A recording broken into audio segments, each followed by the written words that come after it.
Un seísmo o terremoto es un temblor de la superficie terrestre que sucede en un momento determinado como consecuencia de la liberación brusca de la energía acumulada durante largo tiempo. Para que se produzca un seísmo es necesaria la presencia de una falla activa, en la cual se va acumulando la energía que se liberará bruscamente. Pero, ¿qué es una falla activa?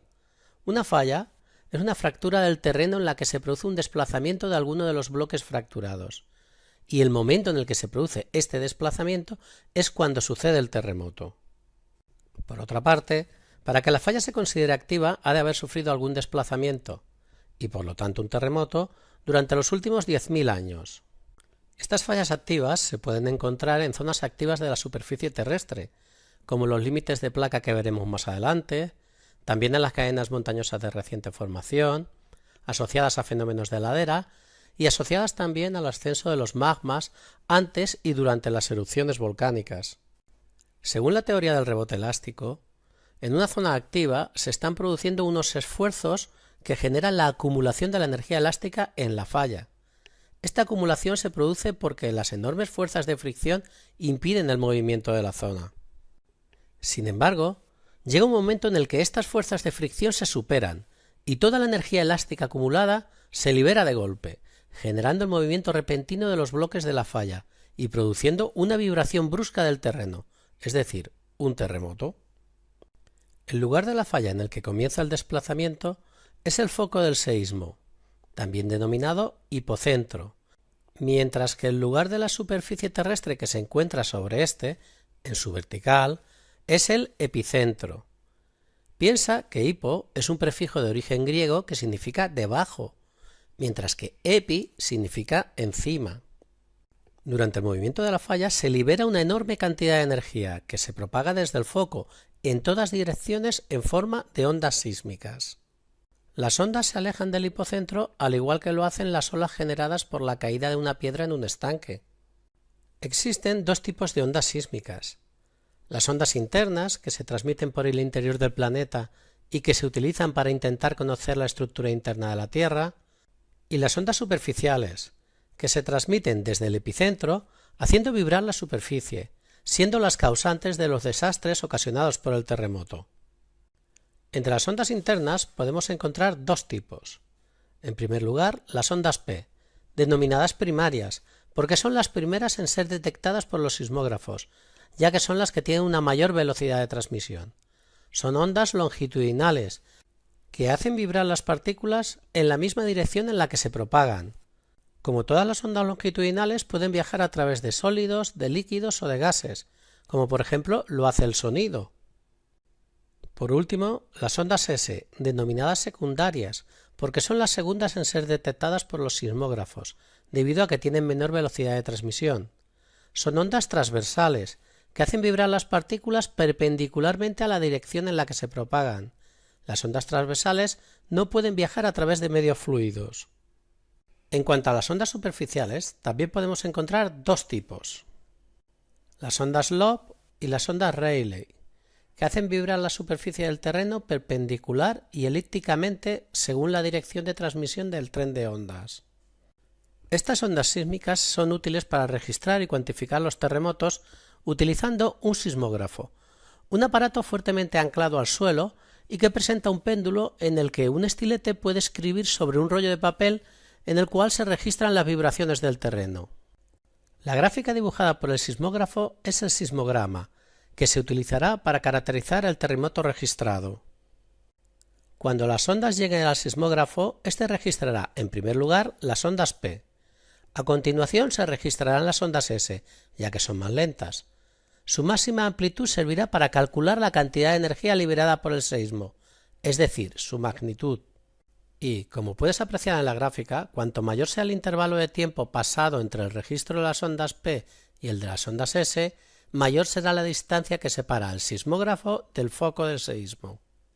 Además, una vez detectado por tres sismógrafos y calculada la distancia del foco del terremoto a estos tres sismógrafos, se puede realizar una triangulación, a partir de la cual se puede localizar el hipocentro del terremoto.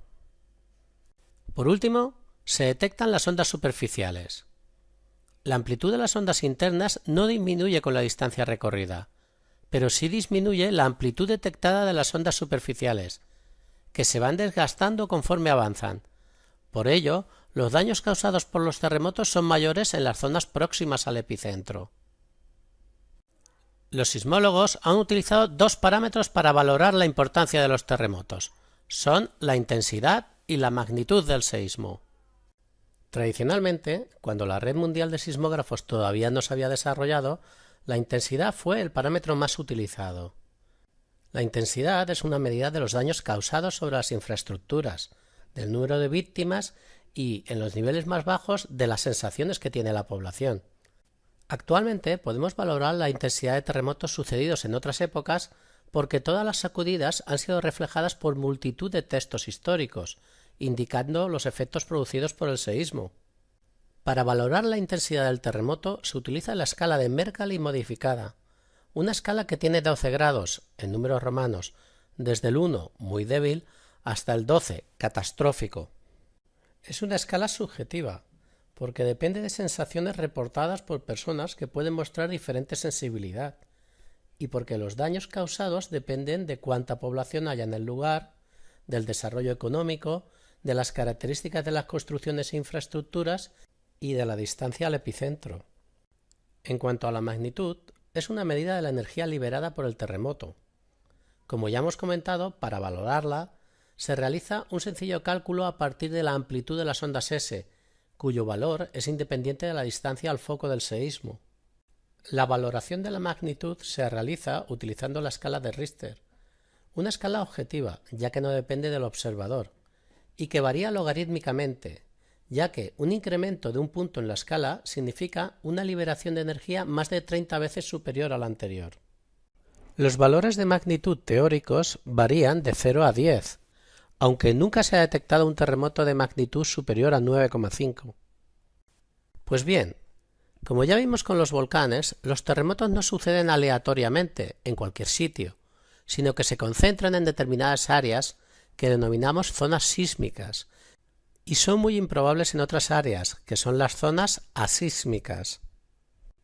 La peligrosidad sísmica calcula la probabilidad de que se produzca un terremoto en una zona determinada, y como vemos en este mapa de la península, no es igual en todas partes, sino que las zonas sísmicas se concentran en el sureste peninsular y en los Pirineos.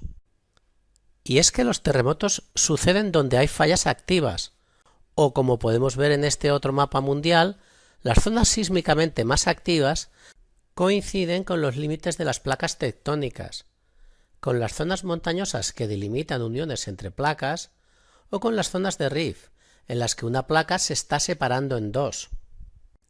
En concreto, en el rift y en las áreas volcánicas suceden terremotos muy superficiales cuando el magma se inyecta en las grietas durante su ascenso, y como consecuencia de las erupciones más o menos explosivas. De hecho, podemos dibujar el recorrido de la dorsal oceánica a partir de datos sismológicos. En cuanto a las zonas donde dos placas litosféricas chocan, una placa subduce, es decir, se introduce debajo de la otra, con lo que se producen seísmos debido a la resistencia que pone el manto a la entrada de la litosfera. Como podemos observar en este mapa de la subducción en Sudamérica, los focos de los terremotos son más profundos cuanto más alejados están de la zona de subducción.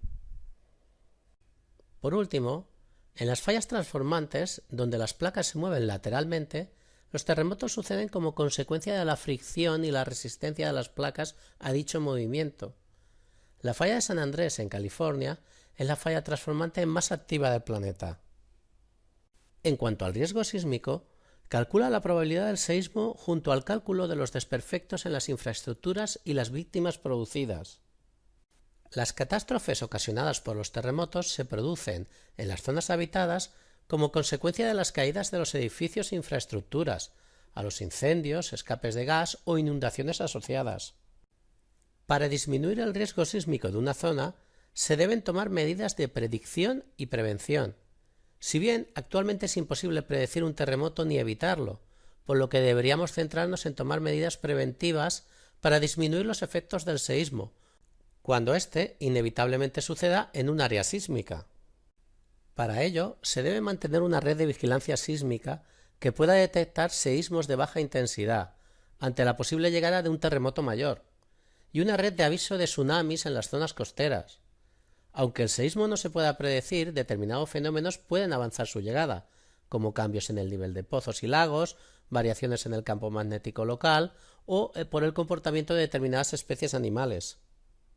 Además, la política territorial debería evitar la elevada acumulación de población en zonas de alta sismicidad, cosa difícil de conseguir, y las medidas de protección civil deberían mantener informada a la población.